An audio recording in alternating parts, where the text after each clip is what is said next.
ស្ដីឥឡូវពងនៅផាតខាងซ้ายយើងចេញទុកទៅហើយទៀតតែសួរត្រីនៅទុកឲ្យយើងទៅជីពួកទៀតពងចាំទុកនោះគាត់បើយក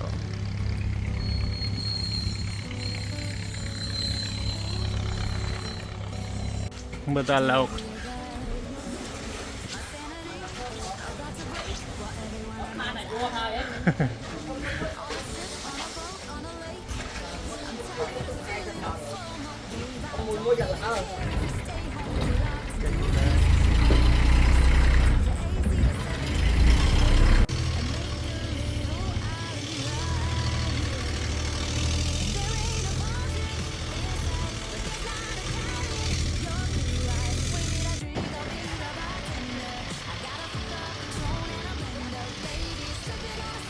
ចាំជួយស្រី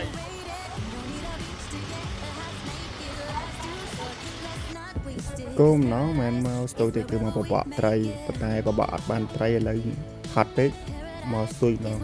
អាពេលបបកហ្នឹងអត់បានថតវីដេអូណាគ្នាដល់ពេលគួយស្ទុយទៅថតបន្តិចទៅ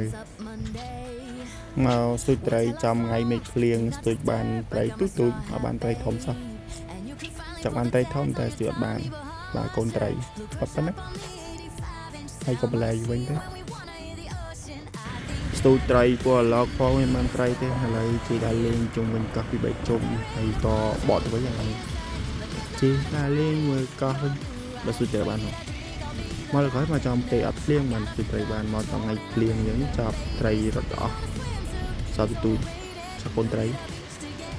អូខេអរគុណច្រើននៅក្នុងវីដេអូនេះប៉ុណ្ណឹងទេចាំលើក្រោយចាំស្ទូចឲ្យបានត្រីច្រើនចាំថតឲ្យបានច្រើន